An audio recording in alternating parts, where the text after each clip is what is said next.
Sandro, Mage, Christian Dior, enfin voilà toutes les marques. Hein. Bon, j'ai peut-être fait de la pub, c'est pas grave, on s'en moque, c'est pas le sujet. Mais dites-moi, les vêtements, là, ça va, les marques. Ben oui, les vêtements, c'est très important. Les marques, c'est déjà encore un autre sujet, mais les vêtements, c'est important. Pourquoi ? Le texte nous dit que les prêtres, le grand prêtre, eh bien, doivent avoir des vêtements particuliers. Ok, on l'entend.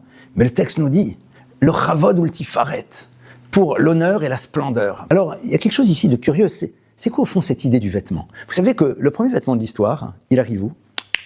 Petit retour en arrière, hein, avec la fameuse histoire de Adam et Ève, qui sont sans vêtements, et puis après la faute, ils vont mettre des vêtements. Le vêtement se dit en hébreu beged. Beged, c'est bagad. C'est les mêmes lettres que le mot bagad qui veut dire la trahison. Parce que le vêtement peut trahir. Parce que le vêtement peut nous amener à créer de nous une image qui ne correspond pas à ce que nous sommes réellement, parce qu'on se présente face aux autres avec un vêtement. D'ailleurs, c'est intéressant parce que le mot beged, qui veut dire le vêtement bagad de la trahison, beged, c'est 3 lettres. Bet, Gimel, Dalot. Et pour ceux qui connaissent l'alphabet hébraïque, ils vont se dire, tiens, c'est curieux.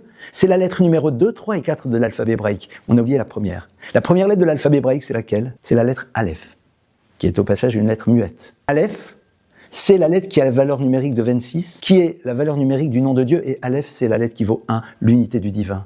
L'habit, c'est parfois, justement, le monde dans lequel on a oublié Dieu. Pourquoi ? Parce qu'on cherche à trahir, parce qu'on cherche à créer de nous une image face aux autres. Sauf si, en effet, l'habit n'est là que pour pouvoir, justement, créer quelque chose qui nous renvoie à quelque chose d'encore plus grand. Les prêtres, le temple de Jérusalem, on a besoin là-bas d'être touché au niveau de l'esthétique, on a besoin d'être touché au niveau des émotions, mais qu'on soit bien clair, parce qu'on est dans du vrai. Lorsque vous êtes dans du vrai, alors l'esthétique est là pour donner plus d'ampleur, plus de souffle à quelque chose qui est du domaine du vrai. Les personnes qui sont au temple, les prêtres, sont dans un lieu de vérité, un lieu de rencontre avec le divin. Et à ce moment-là, ces habits merveilleux sont là pour donner une ampleur encore plus grande à cette dimension de vérité. Alors, cherchons d'abord à être vrais.